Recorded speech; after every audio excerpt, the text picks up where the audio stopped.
انہوں نے تقریباً کو 40-50 کے قریب انہوں نے جو ہے نا یہ آڈیو حلفیہ آڈیو قرآن پاک کو سامنے رکھ کر کہ اتنے یہ بے شرم انسان ہے کہ قرآن پاک کو سامنے رکھ کر ہاتھ میں لے کر یہ جھوٹ بول رہے ہیں کہ 9 مئی کے اندر واقعے کے اندر عمران خان نیازی ملوث نہیں. تو اس وقت یہ آپ کی ویڈیو نہیں، آپ جو کنکریٹ ایویڈنس آپ کے خلاف ہے وہ آپ کو عدالت سے بچائے گی یا سزا دلوائے گی. آپ اس ایویڈنس کا پر آئیں. یہ انٹرنیشنل پریشر بلڈ اپ کرنا چاہتے ہیں اور کینیڈا کے ایک ایم پی کا بھی اس کے اندر نام آ رہا ہے، اور میرا خیال ہے کہ وہ کینیڈین ایم پی وہ پاکستانی نژاد ہے. اور ممکنہ طور پر جو میرا اگر میں درست سمت میں جا رہا ہوں تو شاید اس کا جو ہے نا وہ تعلق کراچی سے ہے، اور یعنی کہ اس کی بیک گراؤنڈ کراچی سے ہے اور وہ دوسری بار منتخب ہوا ہے. تو میرا اشارہ جو ہے نا وہ ینگ ہے، خیر وہ بندہ بھی ینگ ہے ایم پی. تو میرا خیال ہے کہ شاید اس کو انہوں نے دینی ہوگی یہ ویڈیوز وغیرہ کچھ کافی ریکارڈ کر کے، تاکہ ایک انٹرنیشنل پریشر بلڈ اپ ہو. تو فردوس شمیم نقوی صاحب نے بھی جو ہے نا حلفاً بیان دیا ہے، اور شاہد والی سرکار، علی امین گنڈا پور، تو جس کے اوپر قتل کے متعدد پرچے درج ہیں، جس کے بلدیاتی انتخابات کے اندر اے این پی کو اپنے کزن کے مد مقابل جو اس کا امیدوار تھا اس کو بھی اس نے جو ہے نا شہید کروایا. اور باقی اور بھی اس کی کافی کہانیاں ہیں. تو اس نے بھی جو ہے نا یہ قرآن پاک کے اوپر جو ہے نا یہ ویڈیو حلف لے کر ایک ویڈیو بیان جاری کیا ہے. تو اس کو میں یہاں پر سٹاپ کر کے عورت کارڈ کی طرف آتا ہوں. پھر کچھ جو ہے نا یہ کویسچن ہیں تو وہ میں کویسچن آپ کے سامنے رکھوں گا اسی 9 مئی کے حوالے سے. تو عورت کارڈ یا جس طرح یہ میں نے بولا کہ روندے جاؤ تو روندے آؤ، تو یہ ہے پی ٹی آئی کا. کیونکہ میں نے اپنے پچھلے ویلاگ میں بھی یہ ذکر کیا تھا، یہ سیاسی جماعت نہیں پی ٹی آئی، یہ ایک وارداتیوں کا گروہ ہے.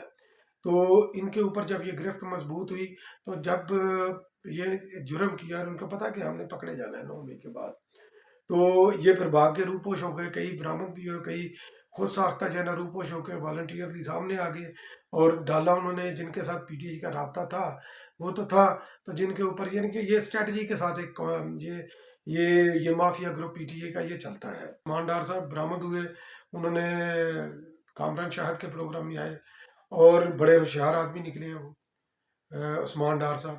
تو انہوں نے جو اپنا عمران خان نیازی کے اس کو اس کے اندر جو ہے نا یہ مجرم قرار دیا ہے اپنا 9 مئی کے واقعے کے حوالے سے ریاست کے خلاف جو دہشت گردی ہوئی، تو انہوں نے اپنی امی جان کو لانچ کر دیا کہ امی جان نے وہ بولا کہ عثمان ڈار نے تو جو ہے نا یہ سیاست ترک کر دی ہے، میں نے نہیں کی. اور وہ مورد الزام ٹھہرا رہے ہیں خواجہ آصف کو.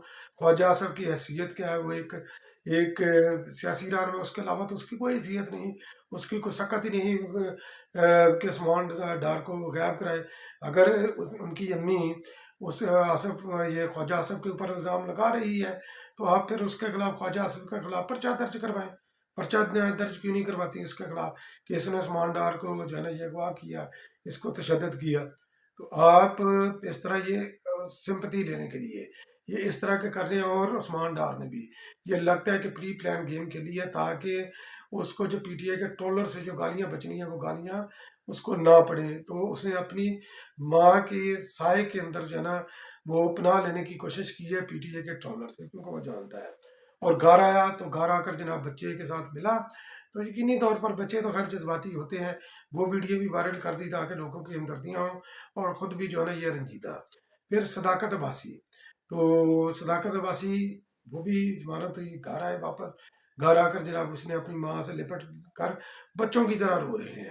تو یہ بھی انہوں نے ویڈیو وائرل کی، ماں بھی رو رہی ہے، صداقت عباسی بھی رو رہا ہے. اور صداقت عباسی کا ایک اور کہ ان کا ڈان نیوز کے اندر جو ہے نا کوئی سنا ہے کہ انٹرویو ریکارڈ ہوا جو کہ آن ایئر نہیں ہونے دیا گیا، جس کے اوپر انہوں نے اعتراف کیا کہ عمران خان نیازی ان تمام واقعات کے اندر ملوث ہے.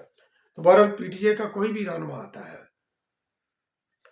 جیل میں خود ساختہ جلا روپوشی سے یا کسی بھی وجہ سے، تو جب وہ پبلک کے اندر اپیئر ہوتا ہے تو جناب وہ رنجیدہ اور غمزدہ ہوتا ہے. اور اس کے پیرنٹس بھی اور پی ٹی آئی بھی اس طرح پوسچر کر رہی ہے کہ یہ بہت بڑا ظلم ہوا. تو میں آپ کو لے کر جاتا ہوں 1982 میں. تو 1982 کے اندر جو ہے نا ضیاء کا ماشاء اللہ تھا اس وقت سب کے علم میں ہے.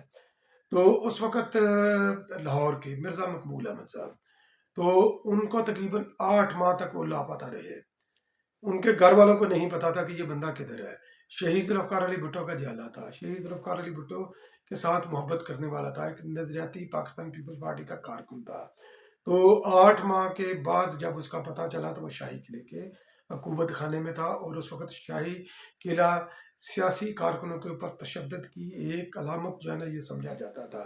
جن دوستوں نے شاہی قلعہ بھگتا ہے ان کو پتہ ہوگا کہ شاہی قلعہ میں کیا ہوتا تھا۔ صرف یہ ایک مرزا مقبول احمد ہی نہیں، اور بھی کئی جو ہے نا یہ لوگ ہیں جو غائب کیا گیا۔ ہمارے ایک وکیل دوست تھے، اللہ ان کو جنت نصیب کرے، ملک منظور صاحب، وہ بھی کئی ماہ جو ہے نا یہ غائب رہے۔ میرے اپنا بڑے بھائی تو 1985 کے اندر غالباً، تو یہ بھی کافی دن جو ہے نا یہ غائب رہے۔ تو خیر پھر بعد میں پھر ان کی جو ہے نا یہ ضمانتیں وغیرہ جب کرائی میں آگے بڑھا، تو اس کے علاوہ یہ ان کی یعنی کہ کافی داستانیں ہیں پاکستان پیپل تو کوئی کسی سیاسی کارکن کے ماتھے پر بھی شکن نہیں آئی، اور ان کے گھر والوں کے ماتھے پر بھی شکن نہیں آئی۔ وہ مسکراتے ہوئے انہوں نے جیلیں گئی، ہتھ کڑیاں انہوں نے اپنے ہاتھوں میں پہنی، اور مسکراتے ہوئے گھر میں واپس آئے، اور گھر والوں نے بھی ان کا مسکراتے ہوئے پھولوں سے اس کا استقبال کیا۔ تو اس طرح یہ سیاسی کارکن جو ہے نا جیلیں کاٹ کر آتے ہیں، اور وہ واہ ویلا نہیں کرتے۔ تو یہ جو لوگ حلف لے رہے ہیں، ان سے میرے چند سوالات ہیں کہ لوگوں کو یعنی کہ یہ ڈیپ ٹریک کرنے کی کوشش کر رہے ہیں۔ تو عمران خان نیازی، آپ کو یاد ہوگا کہ 2022 کے پے در پہ اس نے جلسے کیے، ورکر کنونشن کیے، اور ہٹلر کی طرح اس نے ایسے ہاتھ رکھ کر عمران خان نیازی نے حلف لیا۔ پروڈیوسر صاحب کو اگر کوئی تصویر یہ ملے گی وہ لگا دیں گے۔ یہ لوگوں کو حلف لے رہا ہے کہ ہم یہ جہاد کے لیے نکلے ہیں تو ہم واپس نہیں آئیں گے۔ جہاد کی آیتیں جو ہے نا یہ پڑھتا رہا عمران خان نیازی، اور یہ کہتا رہا کہ میں یہ سیاست نہیں کر رہا، میں جہاد کر رہا ہوں، اور جہاد جو ہے نا یہ آپ پر لازم ہے۔ لوگوں کو ذہنی تربیت ان کی کرتا رہا، لوگوں کی عمران خان نیازی لوگوں کو فوج اور آئی ایس آئی کے خلاف منظم طریقے سے ان کو اکساتا رہا۔ جو ان کے ٹارگٹ پر تھے فوجی اہلکار، جو افیسران تھے، جو اعلیٰ عہدیدار تھے، ان کی تصاویر شیئر کرتا رہا، ان کی فیملی کی تصاویر شیئر کرتا رہا کہ ان کو آئیڈینٹیفائی کریں، یہ آپ کے مجرم ہیں، جہاں پر ملے ان کے پر حملے کریں۔ تو یہ ذہن سازی عمران خان نیازی نے کی۔ پھر مراد سعید کی آڈیو بھی آپ کے سامنے ہے کہ پہنچو 9 مئی کو عمران خان نیازی مسلم امہ کا لیڈر گرفتار ہو چکا ہے کہ فلاں فلاں جگہ پر پہنچو، جو آپ کو بتائی گئی ہیں۔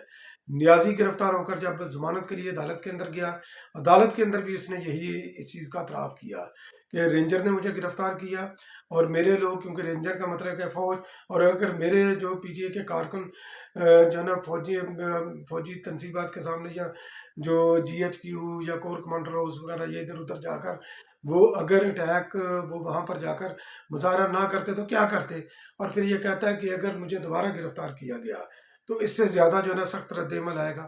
یعنی کہ 9 مئی کو وہ اون کر رہے ہیں انڈائریکٹلی۔ پھر اس کے علاوہ آپ دیکھیں کہ 9 مئی کا جو واقعہ ہوا اس کے اندر پی ٹی اے کے M P A, M N A, ticket holder, P T A کے وزراء، تمام جو ہے نا یہ لوگوں کی یہ قیادت کر رہے تھے، اور فرنٹ پر رہ کر قیادت کر رہے تھے۔ لاہور کے اندر ڈاکٹر یاسمین راشد علی ماغان کی بہنیں، عالیہ حمزہ جو ایم پی تھی، وہ جو ہے نا واضح طور پر وہ دیکھی جا سکتی ہیں اس کے اندر۔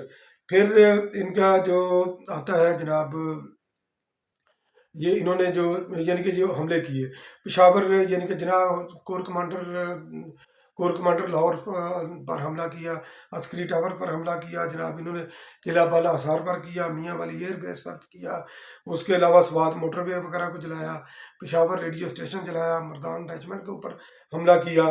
تو یہ ان کے اندر جو چیدہ رہنما، جن کو میں گنوا دیتا ہوں، 2 کے لاہور والوں کو میں نے نام لیا ہے، تو ان کا جو پشاور کے اندر جو نظر آئے، جو قیادت کرتے ہوئے نظر آئے، ان کا فضل لائی، ان کا ممبر اسمبلی کا شہر یار افریدی ادھر تھا، شدانہ گلزار تھی، بڑی معصوم بنی پھرتی ہے۔ اس کے علاوہ جناب گل ظفر باغی تھا، یہ باجوڑ میں اس کو دیکھا جا سکتا ہے۔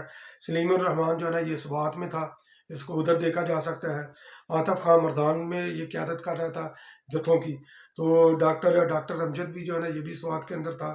پھر شہرام ترکئی جو ہے نا ان کا منسٹر ہوتا تھا، یہ بھی سوابی میں تھا۔ شکیل خان اور جنید اکبر یہ مالاکا میں یہ قیادت کرتے ہوئے نظر آ رہے تھے. تو یہ سب لوگ جتنے بھی یہ پی ٹی آئی کے، یہ میں نے چند جگہ گنوائی ہیں، تو آپ کو اس کی آڈیوز وغیرہ مل جائیں گی تو جو انہوں نے خود شیئر کی ہوئی ہے. تو یہ کس کے حکم پر یہ کر رہے تھے؟ یہ اتنا منظم طریقے سے احتجاج اور ٹارگیٹڈ جگہ کے اوپر یہ منظم طریقے سے یہ ہو سکتا ہے. آپ اپنے فالورز کو تو الو بنا سکتے ہیں مگر عام بندے کو الو نہیں بنا سکتے. تو بہت بہت شکریہ میرا ویلاگ واچ کرنے کے لیے. انشاءاللہ پھر کسی اگلے ویلاگ میں آپ کی خدمت میں دوبارہ حاضر ہوں گا. تب تک کے لیے اللہ نگہبان.